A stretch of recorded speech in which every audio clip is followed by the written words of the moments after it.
वो एक अकेला और लूजर जैसा लड़का था, लेकिन अचानक उसकी जिंदगी बदल जाती है जब एक डेडली असैसिन उसकी मेड बनकर आ जाती है और धीरे धीरे उससे प्यार करने लगती है। वह लड़का एक नॉर्मल सा एवरेज गाय था जो अपनी समर वेकेशन अकेले घर में बिता रहा था क्योंकि उसके पेरेंट्स दूसरी हनीमून ट्रिप पर गए हुए थे। वह पूरे दिन अपने कमरे में ही रहता था 2D वाइफस को देखते हुए, और उसने अपना घर लगभग एक डंपस्टर में बदल दिया था। एक सुबह जब वह सो रहा था तभी किसी ने डोरबेल बजाई। जब वह डोर खोलने गया तो सिक्योरिटी कैमरा में उसने एक प्रिटी गर्ल देखी जो मेड का जॉब मांगने आई थी। उसे कोई आइडिया नहीं था कि क्या करना है, इसीलिए वह उसे अंदर बुला लेता है। फिर वह लड़की से पूछता है कि क्या उसके पास कोई वर्क एक्सपीरियंस है। लड़की कहती है कि वह पहले एक असैसिन थी और उन लोगों को मारती थी जो उसके मास्टर के प्रति डिसलॉयल होते थे। ये सुनकर वह लड़का पूरी तरह फ्रीक आउट हो जाता है। फिर लड़की बताती है कि उसके मास्टर ने उसे भेजा है ताकि वह उसकी सर्विस कर सके। लड़का उससे कहता है कि शायद वह मजाक कर रही है, लेकिन वह सीरियस होती है जिससे वह और ज्यादा पैनिक में आ जाता है। वह पूछता है कि क्या उसका उसके मास्टर से कोई कनेक्शन है। असैसिन मेड कहती है कि उसकी ग्रैंडमा उसके मास्टर के सन के थर्ड कजन के ड्राइवर को जानती थी। लड़का कहता है कि फिर तो वे स्ट्रेंजर्स हैं, लेकिन तुरंत उसे एहसास होता है कि उसने उसकी बात बीच में काट दी है और शायद वह नाराज हो जाए, इसलिए वह जल्दी से टॉपिक चेंज कर देता है। वह लड़की से पूछता है कि वह किस फील्ड की असैसिनेशन में स्पेशलाइज करती है। लड़की उसे एक डेमो देने का फैसला करती है। वह उसे बैकयार्ड में ले जाती है और कई नाइव्स एक ट्री पर फेंकती है जिससे एक परफेक्टली स्ट्रेट वर्टिकल लाइन बन जाती है। ये देखकर लड़के की हालत खराब हो जाती है और वह घबरा जाता है। वह कहता है कि उसे किसी को असैसिनेट करने की जरूरत नहीं है और चूंकि वह उसके मास्टर को भी नहीं जानता इसलिए वह चाहती है तो वापस जा सकती है। लड़की थोड़ी अपसेट हो जाती है लेकिन उसकी बात मान लेती है और माफी मांगते हुए वहां से जाने लगती है। लड़का राहत की सांस लेता है, लेकिन तभी उसे याद आता है कि उसने कुछ भूल गया है। वह उसे रोकने के लिए पीछे दौड़ता है और कहता है कि वह अपनी बेल अब भूल गई है। जैसे ही वह क्रॉस रोड पर पहुंचता है सामने एक ट्रक अचानक आ जाता है और उसे एहसास होता है कि वह अब खत्म है, लेकिन तभी असैसिन मेड तुरंत लीप करके उसे बचा लेती है जिससे वह बच जाता है। वह खुद भी थोड़ा फ्लस्टर्ड हो जाती है क्योंकि उसने कभी किसी को इस तरह बचाया नहीं था, इसलिए उसका दिल बहुत तेज धड़क रहा होता है। लड़का भी यह देखकर थोड़ा शॉक्ड हो जाता है। फिर वह लड़की वहां से चली जाती है, लेकिन अचानक लड़के का माइंड चेंज हो जाता है और वह उससे पूछता है कि क्या वह उसके घर आकर अपनी एबिलिटीज का टेस्ट रन कर सकती है। घर पहुंचने के बाद लड़की उसे नाइव्स यूज करने का लेक्चर देने लगती है, लेकिन लड़का कहता है कि उसे यह सब नहीं चाहिए, उसे बस एक नॉर्मल हाउसकीपर चाहिए। वह उसे अपने कमरे में पड़े मेस की ओर इशारा करता है। लड़की पूछती है कि क्या इनमें से किसी बैग्स में बॉडीज हैं। लड़का पैनिक हो जाता है और समझाता है कि उसका इससे कोई लेना देना नहीं है, वह बस एक नॉर्मल हाउसकीपर चाहता है। वह लड़की को हेल्प करने के लिए हायर करने का सोचता है क्योंकि वह उसकी जान बचा चुकी होती है। लड़की पूछती है कि अगर वह अच्छी हाउसकीपर बन सके तो क्या वह उसे रखेगा। वह पूरी कोशिश करती है, लेकिन कुछ ही सेकंड्स में मॉप टूट जाता है, पानी स्पिल हो जाता है और बकेट उसके सिर पर आ जाता है। वह परेशान होकर माफी मांगती है कि वह जल्दी साफ कर देगी, लेकिन तभी वह फिसल जाती है और लड़का उसे पकड़ने की कोशिश भी नहीं कर पाता, लेकिन वह अपनी एक्रोबेटिक स्किल्स दिखाते हुए परफेक्ट लैंडिंग कर लेती है। हालांकि आखिर में बकेट फिर भी उसके सिर पर ही रह जाता है और फिर वह दोबारा गिर जाती है। हिदो उससे पूछता है कि क्या वह हमेशा इतनी क्लमी रहती है। ये सुनकर वह उदास हो जाती है और माफी मांगती है क्योंकि उसे सच में किसी भी काम की समझ नहीं है सिवाय लोगों को मारने के। वह कहती है कि अगर हिदो अब उसे काम पर नहीं रखना चाहता तो वह समझ सकती है, लेकिन हिदो बस उसके सिर से बाल्टी हटाता है और उसे एक तौलिया देते हुए कहता है कि इंसान हमेशा नई चीजें सीख सकता है। वह घर साफ करने में उसकी मदद करता है और साथ साथ उसे सिखाता भी है। कुछ ही देर में दोनों मिलकर पूरे घर को चमका देते हैं। इसके बाद हिदो को भूख लगने लगती है, लेकिन उसकी नई मेड को खाना बनाना भी नहीं आता, इसीलिए वह तय करता है कि इसमें भी उसकी मदद करेगा। लड़की सब्जियां काटने का काम संभालती है और अपनी बेहतरीन नाइफ स्किल्स की मदद से कुछ ही सेकंड में पत्ता गोभी को बारीक काट देती है। फिर हिदो वह पोर्क कटलेट्स निकालता है जो उसने पहले खरीदे थे, लेकिन लड़की को यह तक नहीं पता होता कि वे क्या हैं। वह बताती है कि उसने कभी खाने के स्वाद की परवाह नहीं की क्योंकि उसके लिए खाना सिर्फ शरीर को न्यूट्रिशन देने का एक जरिया था। यह बात हिदो को थोड़ी चुभ जाती है। वह बड़े उत्साह से उसे उस लोकल शॉप के पोर्क कटलेट्स के बारे में बताने लगता है, लेकिन मेड के चेहरे पर अभी कोई खास रिएक्शन नहीं आता। फिर भी हिदो हिम्मत नहीं हारता और सोचता है कि जब वह इसे चखेगी तब उसकी प्रतिक्रिया जरूर बदलेगी। अचानक उसे एहसास होता है कि उसने अभी तक उसका नाम ही नहीं पूछा। मैड उसे बताती है कि उसका कोई नाम नहीं है और क्योंकि अब हिदो उसका एम्प्लॉयर है वह उसे जो चाहे बुला सकता है। हिदो काफी सोचता है, लेकिन कोई अच्छा नाम नहीं सूझता, इसलिए फिलहाल वह उसे सिर्फ मेड कहकर बुलाने का फैसला करता है। इसके बाद वह खाना परोसता है और जैसे ही दोनों खाना शुरू करते हैं हिदो बेसब्री से उसकी प्रतिक्रिया का इंतजार करने लगता है। हालांकि उसे खाने के स्वाद से कोई खास एहसास नहीं होता, लेकिन उसे उसमें एक ऐसी गर्माहट महसूस होती है जो उसने पहले कभी महसूस नहीं की थी। वह हिदो से कहती है कि खाना बहुत स्वादिष्ट है, लेकिन जब हिदो उसे एक खास सॉस के साथ खाने को कहता है जो लगभग 90% MSG से बना हुआ है तो उसका स्वाद उसे पूरी तरह चौंका देता है। उसके लिए वह स्वाद इतना जबरदस्त होता है कि वह हैरान रह जाती है। उस रात बाद में हिदो एक भयानक सपने से रोते हुए जाग जाता है। ये वही सपना था जिसमें उसकी माँ उसे छोड़कर चली जाती है और ये सपना उसे अक्सर आता रहता है। अचानक उसे बहुत तेज भूख महसूस होती है, इसीलिए वह नूडल्स बनाने के लिए किचन की ओर जाता है, लेकिन वहां पहुंचकर वह चौंक जाता है। किचन के अंदर पहले से ही कोई मौजूद था। उसे डर लगने लगता है कि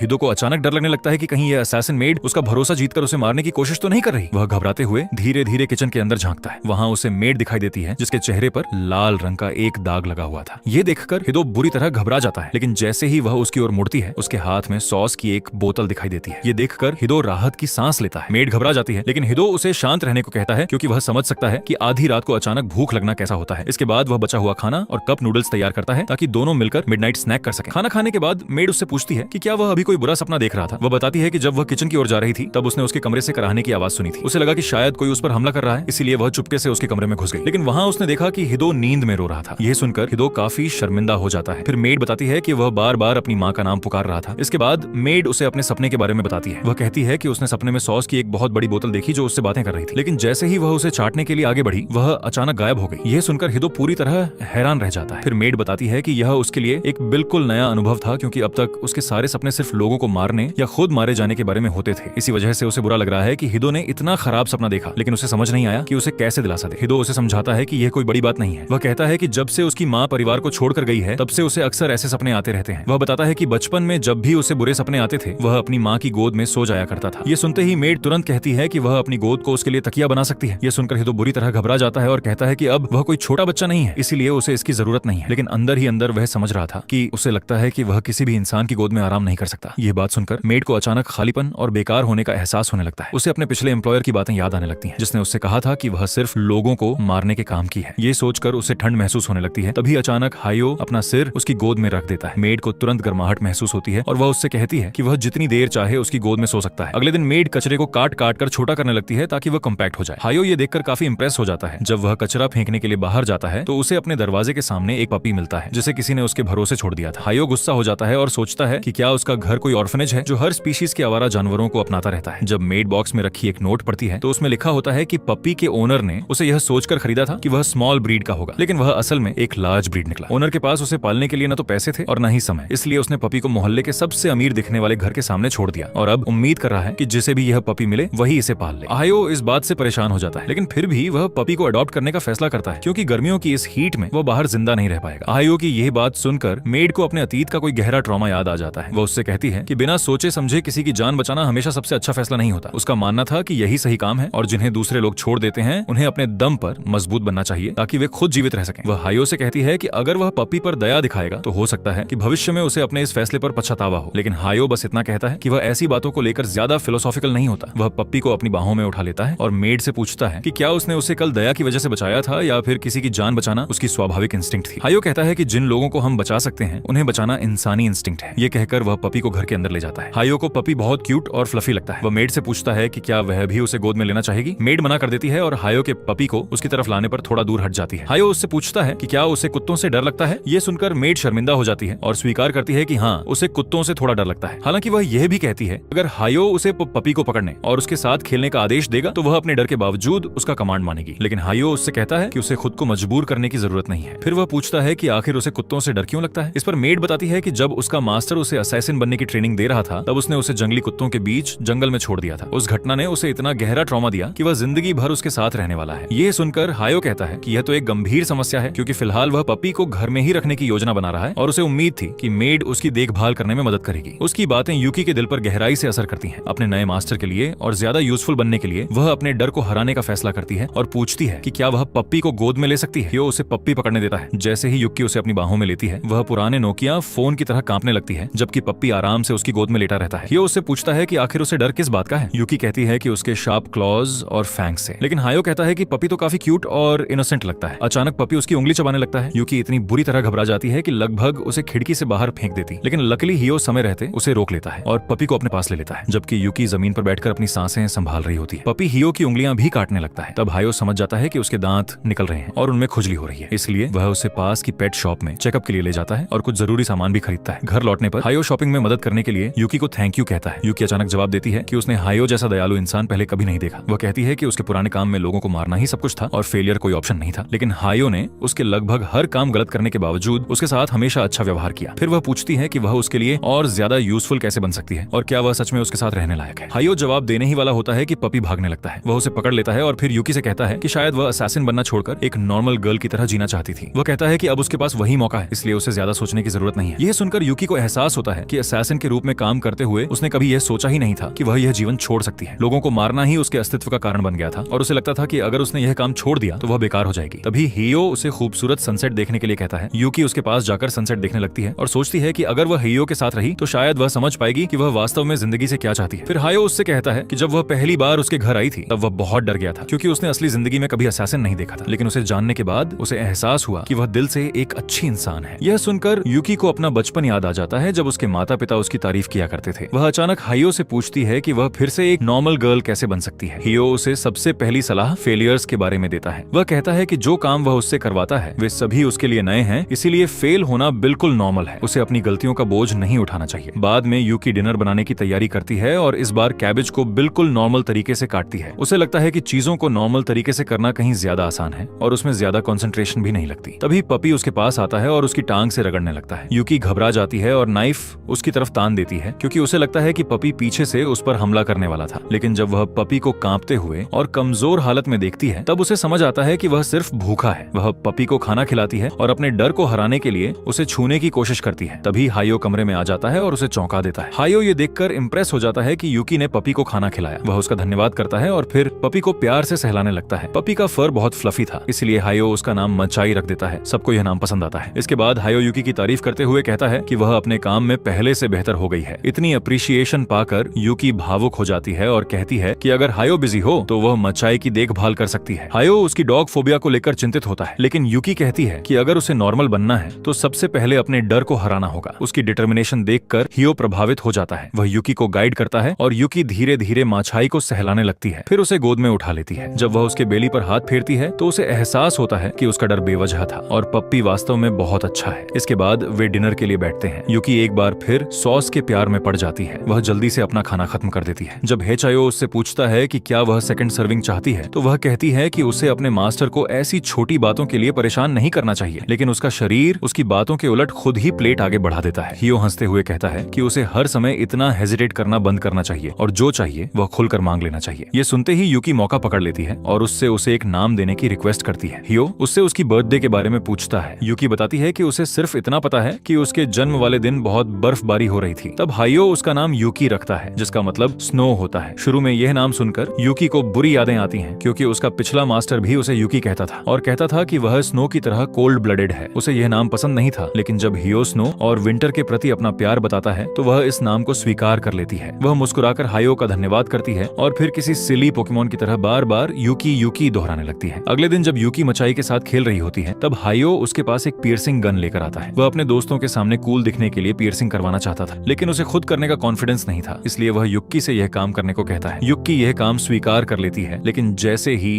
वह उसके कान में छेद करने वाली होती है अचानक रुक जाती है। वह कांपने लगती है और हायो से पूछती है कि क्या यह किसी गलती की सजा है जो उसने की हो। वह कहती है कि उसे हायो के शरीर को चोट पहुंचाने से डर लग रहा है। हियो हैरानी से पूछता है कि क्या वह पहले लोगों को इससे भी बड़े स्तर पर घायल नहीं किया करती थी। तभी डोरबेल बजती है और यूकी दरवाजा खोलने जाती है। बाहर हियो की छोटी बहन रिको खड़ी होती है। हियो ने उसे डॉग के बारे में मैसेज किया था और वह उसे देखने के लिए बेहद एक्साइटेड थी। यूकी जैसे ही दरवाजा खोलती है रिको उसे देखकर पूरी तरह दंग रह जाती है। जैसे ही रिको अपने भाई के घर में एक लड़की को देखती है वह पूरी तरह हैरान रह जाती है। घर के अंदर आने के बाद वह सबसे पहले घर की साफ सफाई देखकर प्रभावित होती है, लेकिन उससे भी ज्यादा उसे इस बात पर यकीन नहीं होता कि उसके भाई ने इतनी प्रिटी मेड रख ली है। वह तुरंत हायो के गाल खींचते हुए पूछती है कि उसने उसे पहले क्यों नहीं बताया। हायो जवाब देता है कि अगर वह ये बात उनकी मॉम को बता देता तो वह बहुत ज्यादा चिंता करने लगती। उसने मेड रखने के बारे में उनके डैड को बताया था और उन्होंने बस ओके कह दिया था। रिको फिर से उसके गाल खींचने लगती है। तभी यूकी भाई बहन से पूछती है कि क्या वे अलग अलग घरों में रहते हैं। यह सुनकर रिको अचानक शर्म से दूसरी तरफ मुंह फेर लेती है। तब हायो समझाता है कि उसकी बहन को सुंदर लोग और सुंदर चीजें बहुत पसंद हैं, इसलिए उसने यूकी के बारे में उसे नहीं बताया था। इसके बाद दोनों लड़कियां एक दूसरे से अपना परिचय देती हैं। रिको कहती है कि यूकी का नाम बहुत सुंदर है। यूकी उसे धन्यवाद देती है और बताती है कि हायो ने उसे यह नाम दिया है क्योंकि पहले वह एक असैसिन थी और उसका कोई तय नाम नहीं था। हायो उसे रोकने की कोशिश करता है, लेकिन तब तक बहुत देर हो चुकी होती है। ये सुनकर रिको कुछ सेकंड के लिए बिल्कुल फ्रीज हो जाती है। हालांकि उसे यूकी से डर नहीं लगता, बल्कि वह इस बात से प्रभावित होती है कि यूकी एक साथ ब्यूटीफुल और स्ट्रॉन्ग दोनों है। रिको उससे ऑटोग्राफ मांगती है, लेकिन जब वह यूकी की हैंडराइटिंग देखती है तो पता चलता है कि उसकी लिखावट काफी बचकानी और खराब है। ये देखकर रिको थोड़ी निराश हो जाती है। यूकी उनके रिएक्शन को देखकर चिंतित हो जाती है और कहती है कि भले ही वह राइटिंग में अच्छी नहीं है, लेकिन वह 12 लैंग्वेजेस फ्लुएंटली बोल सकती है। ये सुनकर रिको और भी ज्यादा इंप्रेस हो जाती है। वह फैसला करती है कि अपने समर वेकेशन प्रोजेक्ट का विषय यूकी को ही बनाएगी। फिर वह यूकी से कहती है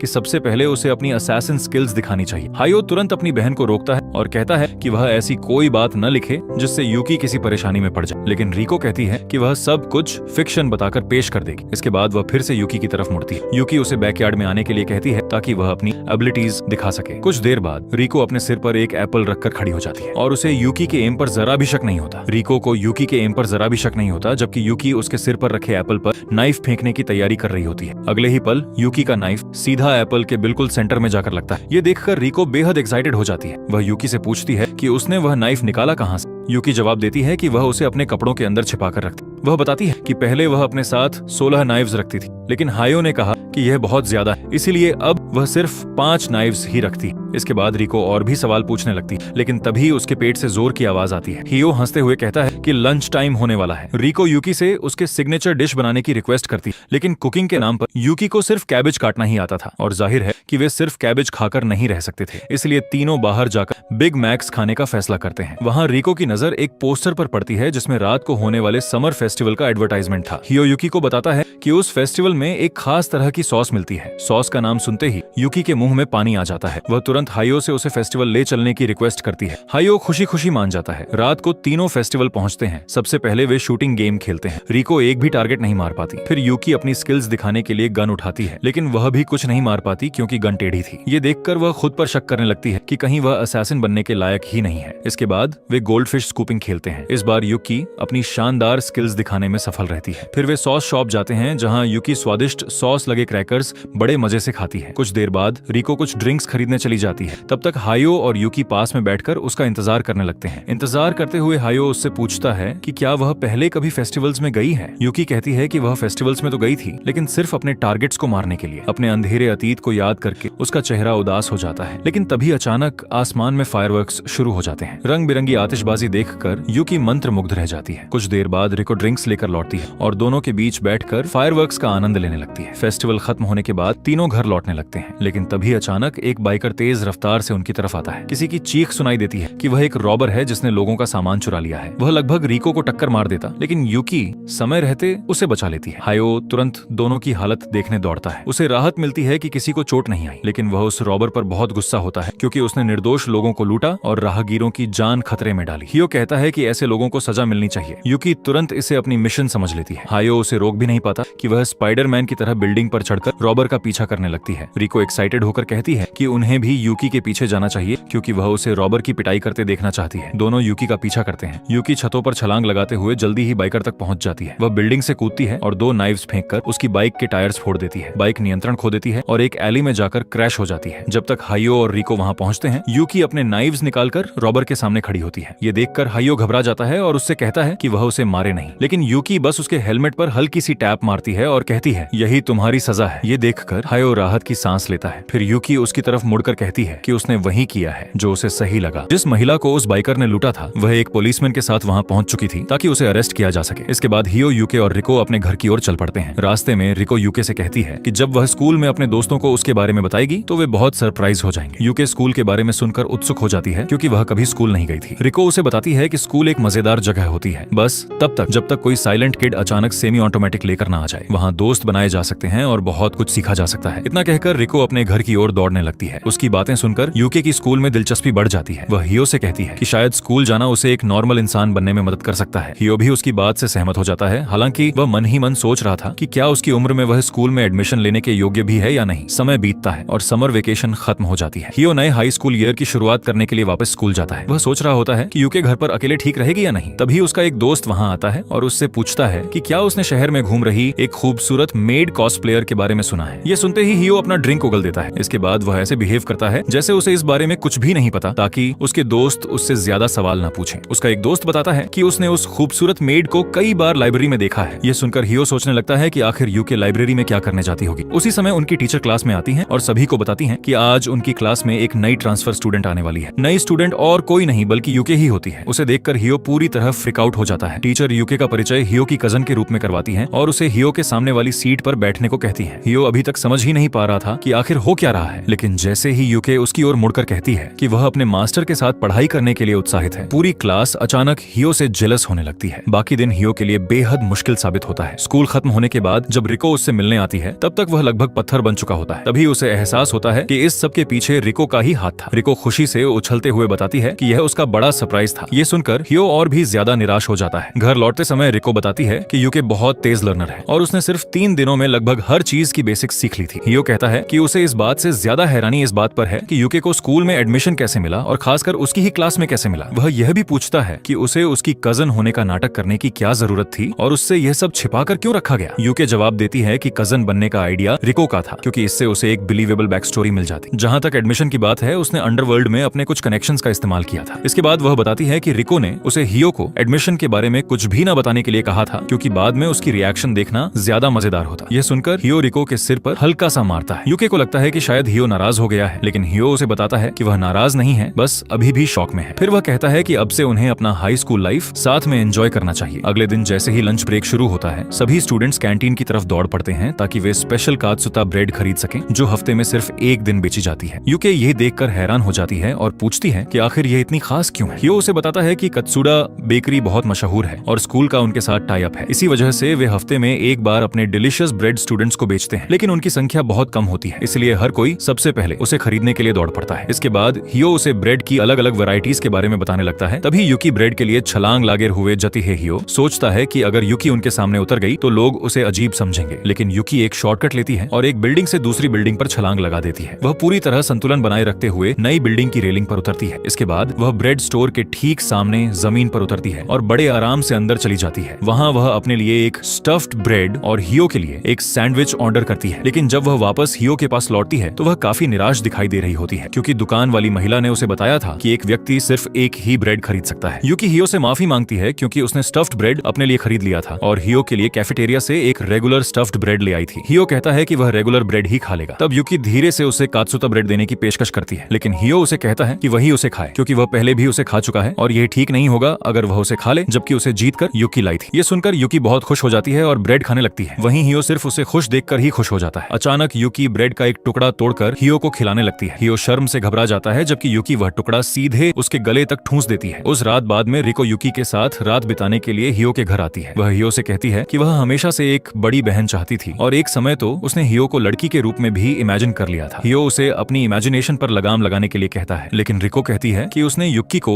अपनी बड़ी बहन बनाने का इससे भी बेहतर आइडिया ढूंढ लिया है। वह कहती है कि हियो को युक्की से शादी कर लेनी चाहिए और उसे परिवार में शामिल कर लेना चाहिए, इससे सबके लिए परफेक्ट एंडिंग हो जाएगी। यह सुनकर हियो बुरी तरह घबरा जाता है। रिको कहती है कि युक्की साफ तौर पर उसे पसंद करती है, लेकिन हियो इस बात से इनकार करने की कोशिश करता है। रिको कहती है कि वह लड़कियों की फीलिंग्स नहीं समझ सकता, लेकिन उसे साफ दिखाई दे रहा है कि युक्की किसी भी समय उससे अपने दिल की बात कह सकती है। वह आगे कहती है कि उनकी मॉम शायद इस वेडिंग से खुश होंगी, लेकिन उसे उनके डैड के बारे में पूरा यकीन नहीं है। तभी युक्की वहां आ जाती है और पूछती है कि शादी कौन करने वाला है। हियो घबरा जाता है, लेकिन रिको बिना एक पल गंवाए युक्की से कहती है कि अगर वह उसके भाई से शादी कर ले तो उसे बहुत खुशी होगी। इसके बाद वह युक्की से पूछती है कि क्या उसे हियो पसंद है। युक्की तुरंत हाँ कह देती है और बताती है कि वह हियो की बहुत प्रशंसा करती है। अब हियो लगभग अपना मानसिक संतुलन खोने वाला होता है, लेकिन तभी रिको अचानक टॉपिक बदल देती है और कहती है कि उसे कुछ फ्रूट्स खाने हैं। वे सभी बाहर जाकर ताजी हवा का आनंद लेते हुए फ्रूट्स खाने लगते हैं, लेकिन रिको फिर से हियो और युक्की को एक कपल के रूप में जोड़ने लगती है। वह युक्की से कहती है कि जैसे ही हियो 18 साल का हो जाएगा वह कानूनी रूप से उससे शादी कर सकती है, क्योंकि युक्की पहले से ही उससे बड़ी है। युक्की थोड़ी घबरा जाती है क्योंकि उसे बिल्कुल नहीं पता कि मैरिज का मतलब क्या होता है, लेकिन रिको उसे समझाती है कि यह ऐसी कोई चीज नहीं है जिसे वह संभाल ना सके। हियो अपनी बहन को चुप कराने की कोशिश करता है, लेकिन रिको उससे पूछती है कि क्या वह एक सुंदर और भरोसेमंद लड़की जैसी युक्की से शादी करके खुश नहीं होगा। हियो शर्म से लाल पड़ जाता है क्योंकि वह इस बात से इनकार नहीं कर सकता। यह देखकर रिको कहती है कि उसकी बात साबित हो चुकी है। अगले स्कूल वाले दिन हियो को बहुत नींद आ रही होती है क्योंकि रिको ने पिछली रात उन्हें बिल्कुल सोने नहीं दिया था। अचानक टीचर उसे सोते हुए देख लेती हैं और उसके सिर की तरफ एक चौक फेंक देती है, लेकिन युक्की अपनी स्किल्स का इस्तेमाल करते हुए उस चौक को बिजली जैसी तेजी से बीच में 2 हिस्सों में काट देती है। लेकिन उसकी यह चाल उल्टी पड़ जाती है क्योंकि चौक के दोनों टुकड़े सीधे जाकर हियो की दोनों आंखों पर लगते हैं। युक्की घबरा जाती है क्योंकि उसे लगा था कि फिल्मों की तरह वे उसके सिर के दोनों तरफ से निकल जाएंगे। टीचर और पूरी क्लास भी हैरान रह जाती है क्योंकि किसी को समझ ही नहीं आता कि चौक 2 हिस्सों में कैसे बढ़ गए। इसके बाद हियो अपनी आंखें चेक करवाने के लिए इन्फर्मरी जाता है। वह वहां एक बेहद खूबसूरत नई नर्स को देखकर हैरान रह जाता है। वह अपना परिचय निट्टा के रूप में देती है और फिर हियो की आंखों की जांच करने लगती है। जांच के दौरान वह उससे यूके के साथ उसके रिश्ते के बारे में पूछती है। हियो हकलाते हुए जवाब देता है कि यूके उसकी कजन है। यह सुनकर निट्टा हंस पड़ती है और कहती है कि दोनों बिल्कुल भी एक जैसे नहीं दिखते। फिर वह कहती है कि हियो बिल्कुल उसी तरह का लड़का है जैसा उसे पसंद है। यह सुनकर हियो को समझ ही नहीं आता कि वह क्या जवाब दे। जांच पूरी करने के बाद कहती है कि उसकी आंखों को कोई नुकसान नहीं पहुंचा है। इसके बाद वह अचानक दरवाजे के पास जाती है और उसे लॉक कर देती है। फिर वह हियो को बेड पर धकेल देती है और कहती है कि वह उसके शरीर के बाकी हिस्सों की भी जांच करने वाली है ताकि यह पता चल सके कि उसे और किसी मेडिकल हेल्प की जरूरत है या नहीं। आयो बुरी तरह घबरा जाता है। इसी बीच निट्टा उसके ऊपर चढ़ जाती है और कहती है कि वह उसका अब तक का सबसे बेहतरीन बेहतरीन फर्स्ट टाइम बनाने वाली है।